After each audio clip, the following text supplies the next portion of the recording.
હવે પછી હું તમને કેટલાક વાક્યો કહેવાની છું જે તમને સતત સાંભળેલા લાગશે. ગુજરાત રાજ્યની સરકારે એસઆઈટીનું ગઠન કર્યું છે, ખાલી નામ બદલાયું છે. સુભાષ ત્રિવેદીની અધ્યક્ષતામાં એસઆઈટી તપાસ કરવાની છે. અમદાવાદના ચીફ ફાયર ઓફિસર પણ એની અંદર સામેલ છે. ગાંધીનગરથી એ લોકો રાજકોટ જવા રવાના થઈ ગયા છે. ફરક એટલો હતો કે 2 વર્ષ પહેલાં એ લોકો અમદાવાદ જવા રવાના થયા હતા અને 5 વર્ષ પહેલાં સુરત જવા રવાના થયા હતા. ચહેરા અલગ હતા. મુખ્યમંત્રીનું નામ પણ બદલાઈ ગયું છે. પહેલાં વિજયભાઈ રૂપાણી હતા, આ વખતે ભૂપેન્દ્રભાઈ પટેલ છે. એની પાછળની ટેગલાઇન પણ બદલાઈ ગઈ છે. પહેલાં સંવેદનશીલ મુખ્યમંત્રી હતા, આ વખતે મૃદુ અને મક્કમ મુખ્યમંત્રી છે. ગૃહમંત્રીઓ પણ બદલાઈ ગયા છે. મૃતકોના સરનામા પણ તો બદલાયા છે. શહેર પણ તો નવું છે. કશું નવું નથી. અને જો કશુંક સૌથી વધારે પીડાદાયક ને જે ન બદલાયું હોય એ છે કે આપણા બાળકો છે. એ આપણા બાળકો છે. તમે 44 ડિગ્રી ગરમીમાં બહાર જઈ નથી શકતા. એ લોકો 800 ડિગ્રી તાપમાનમાં દાઝીને મર્યા છે. એ લોકોને ક્યારે ટાઢક પહોંચી શકશે કે કેમ એ ખબર નથી. આપણે ઈશ્વરને પ્રાર્થના કરીને શ્રદ્ધાંજલિ આપીને કહીશું કે હે ઈશ્વર, અમારું બાળક તારા શરણે આવે છે, તું એને અપનાવજે, તારી ગોદમાં રાખજે, હાથ ફેરવજે, વાલ કરજે, ટાઢક આપજે. એમાં દરરોજ સાંજે એના દરવાજા પર પ્રતીક્ષા કરવાની છે કે મારો છોકરો કાશ પાછો આવી જાય. 24 મૃતદેહો સામે આવ્યા છે. હજુ પણ શું થયું છે ખબર નથી. અને રાજકોટ સિવિલમાં પરિસ્થિતિ એ છે કે હવે મૃતદેહો કોના છે એ ઓળખવા માટે ડીએનએ ટેસ્ટ કરવાના છે. કેટલાય મા બાપો એવા છે, કેટલાય પરિવારના લોકો એવા છે કે જે અહીંથી ત્યાં ભટકી રહ્યા છે કેમ કે એમને ખબર જ નથી કે એમના પરિવારજનની સાથે શું થયું છે.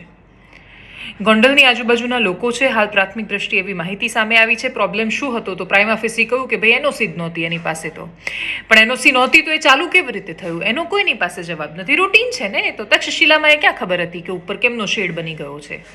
પ્લાસ્ટિક છે, બાકીના પતરા છે, ટાયર લગાવેલા છે બહાર શોપીસ માટે અને સરસ લાગે એના માટે, એલિવેશન માટે.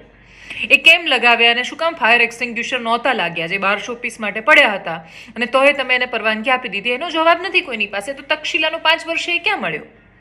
5 વર્ષ થયા આપણને જવાબ નથી મળ્યો. એ વખતે એમાં જવાબદાર કોણ હતું? તો તમને એવું લાગે છે કે રાજકોટમાં મળી જવાનું છે? 24 મે એક્ઝેક્ટ 5 વર્ષ પૂરા થયા છે એ દુર્ઘટનાને.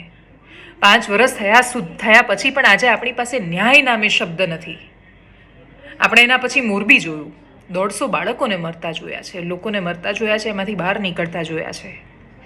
આપણા બાળકો દાઝીને મરી રહ્યા છે, આપણા બાળકો ડૂબીને મરી રહ્યા છે, આપણા બાળકો રસ્તા પર અકસ્માતોમાં મરી રહ્યા છે. આપણને કોઈ પણ જગ્યાએ કંઈ પણ કરતાં ડર લાગે એવું વાતાવરણ છે અને છતાંય આપણે કહીએ છીએ કે બધું સલામત છે. સોરી સરકાર, કશું જ સલામત નથી. અને શું કામ સોરી? ઇવન શું અપેક્ષા?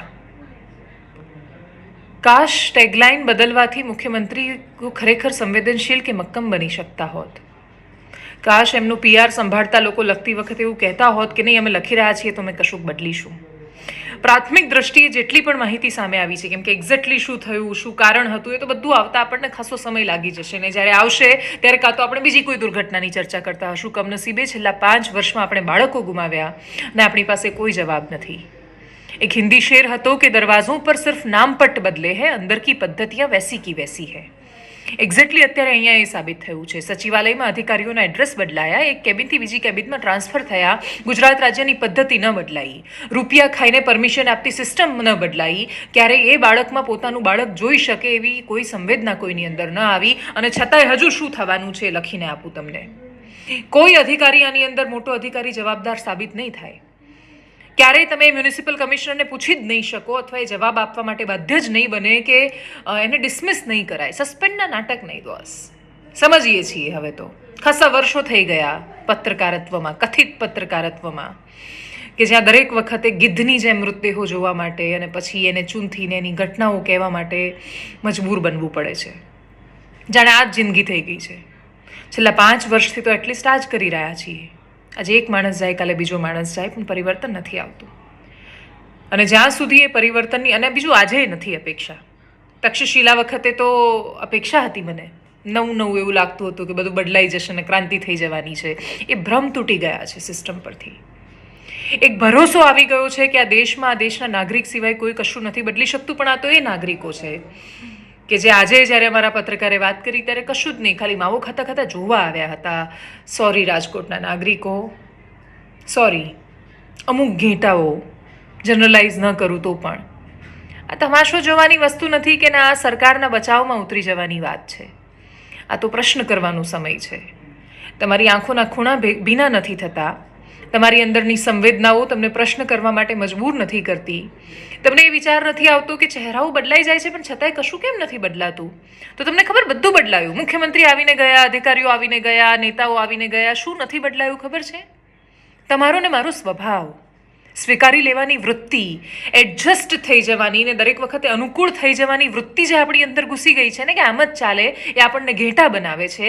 સરકારો અને નેતાઓ ઈચ્છે છે કે આપણે ઘેટા બનીએ, આપણે ચૂપ રહીએ, આપણે પ્રશ્નો ન કરીએ અને અનુકૂળ થઈ જઈએ, આપણે ટેવાઈ જઈએ અને આપણે મૃત્યુને ટેવાઈ રહ્યા છીએ. યાદ રાખજો ગુજરાત, કે આપણે બીજું કશું જ નથી કર્યું. આપણે મૃત્યુને ટેવાયા અને બીજા કોઈના નહીં, આપણા બાળકના. એ નાના બાળકોની અર્થીઓ જ્યારે ઉઠશે ત્યારે તમે જવાબ આપી શકશો. માણસ પોતાની જવાબદારી સ્વીકારી લે તો પણ જો એનું સોલ્યુશન નથી લાવી શકતો તો એનો કોઈ જ મતલબ નથી. છેલ્લા 5 વર્ષમાં એ ઉપાય નથી દેખાયો. જો હવે પણ નહીં આવે તો કદાચ આપણે પોતાની જાતને ક્યારેય માફ નહીં કરી શકીએ. એ મૃત્યુ માટે બીજું કોઈ જ નહીં પણ આ રાજ્યના ઘેટા બનેલા અબૂધ નાગરિકો જવાબદાર છે. નમસ્કાર.